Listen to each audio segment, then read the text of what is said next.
my gosh, you look great. Thanks to you, I lost 22 pounds. And I lost 40 pounds by signing up with Jenny Craig. Max Up is Jenny's most effective program ever. I struggled to lose my baby weight and my confidence was at an all-time low.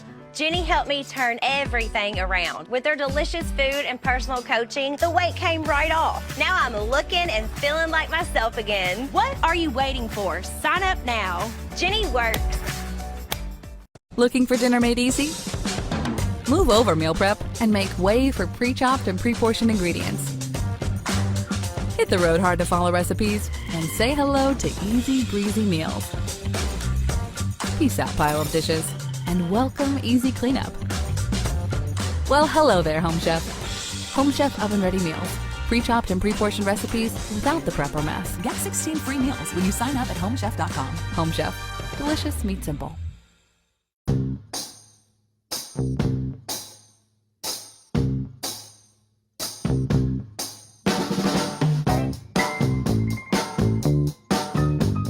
Share life's meaningful moments with a delicious gift from Sherry's Berries. From our decadent dipped berries to pairings with a variety of bouquets, you'll be sure to delight those you care about on any occasion. Find the perfect gift at berries.com. Adding a Waterpik water flosser to your great brushing and flossing routine can be exciting. I'm talking pulsating warm water. It's way back here. Even below my gum line, fellas. The things I've seen wash out in my sink Invigorates your gums. Waterpik removes leftover debris and plaque, even from hard-to-reach back teeth, for an experience worth sharing. It's next level, man. It's a Waterpik. Waterpik. A Waterpik? Share the obsession.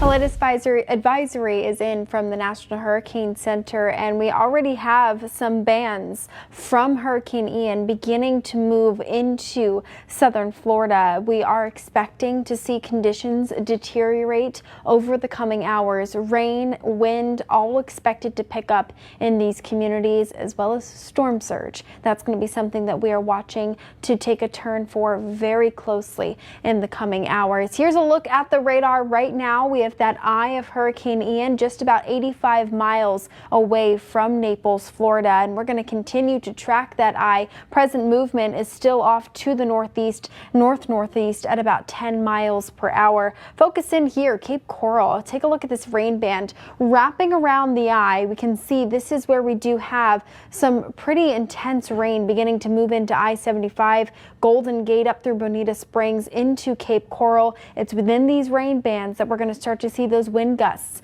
pick up. We're likely going to continue to see tropical storm force wind gusts over the coming hours, and then that's going to turn to hurricane force wind gusts as we get into the mid and afternoon part of our day on Wednesday. So here's a quick look at the stats for Hurricane Ian. Category 3, 120 mile per hour sustained winds.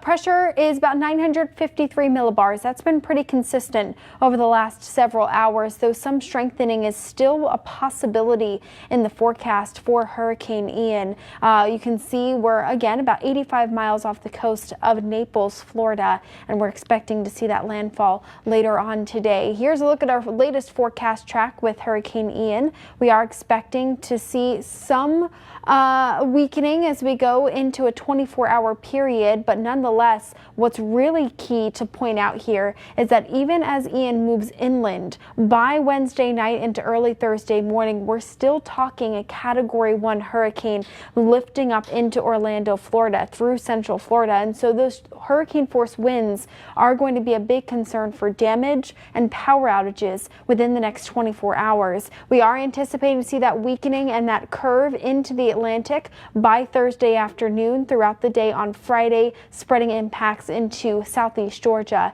and South Carolina. A look at the wind field. So Ian, it's a big storm. Right now we're talking a diameter from top to bottom and across the way from Hurricane Ian about 400 miles. And so what that means is, while the forecast cone is tracking that center of circulation, where is the landfall going to be with the eye of Ian, what's really important to note is that impacts are going to be felt far and wide outside of that eye and the strongest part of that storm.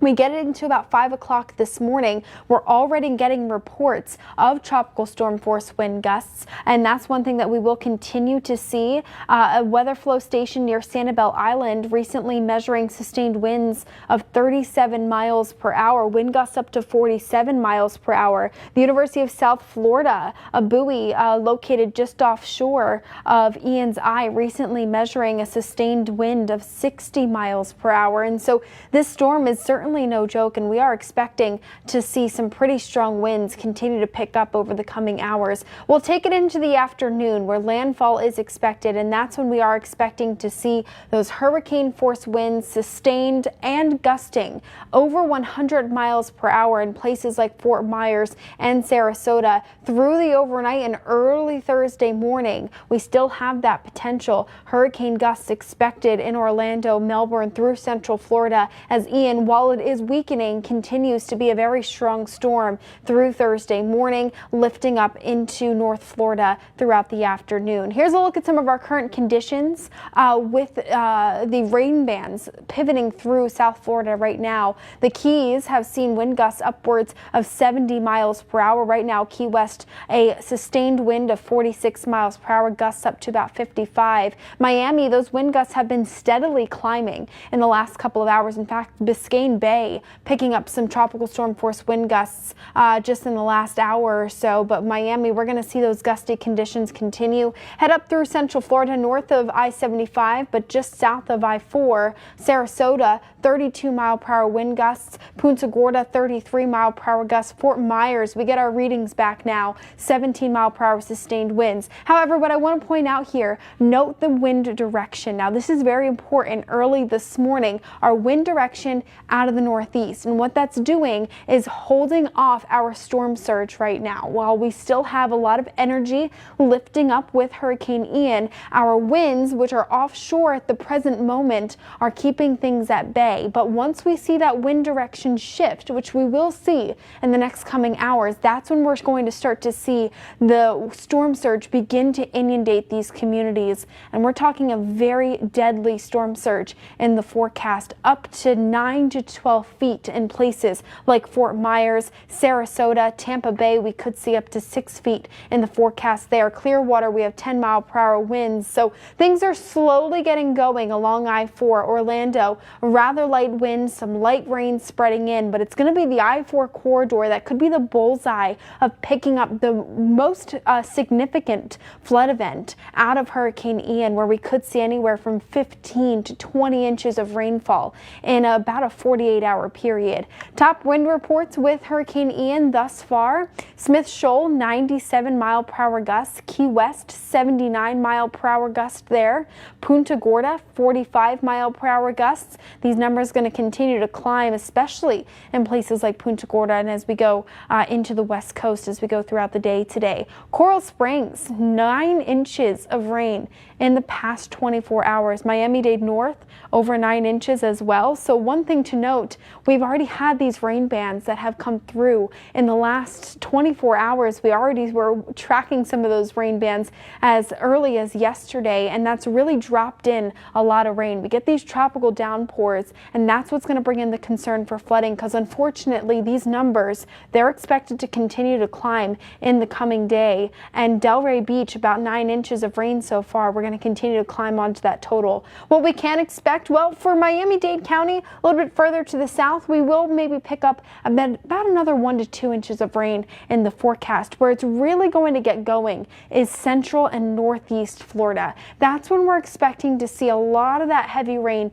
begin to set up and stay put for a very long period of time. 24 hours of consistent rain, and at times coming down very heavily. And what that's going to do is overwhelm our storm drains. It's going to overwhelm our rivers and our streams and our creeks, and it's likely going to lead to a significant flooding event in some of our communities.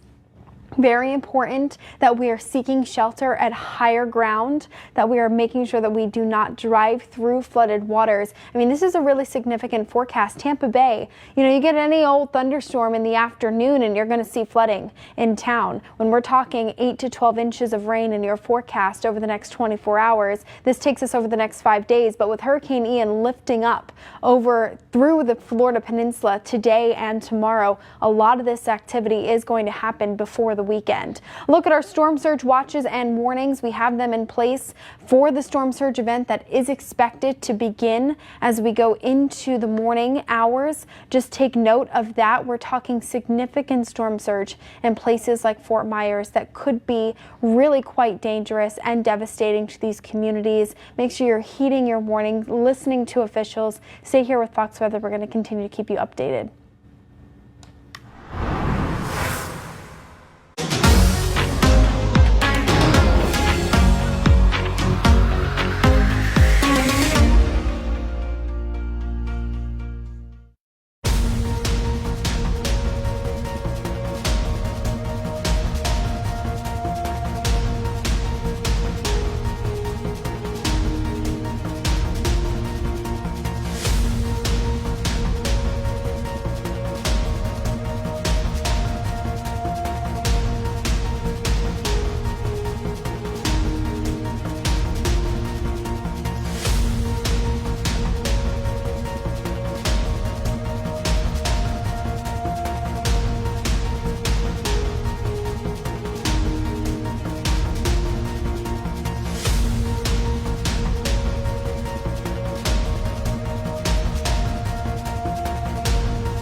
Another busy day? Of course it is. You're a CIO in 20...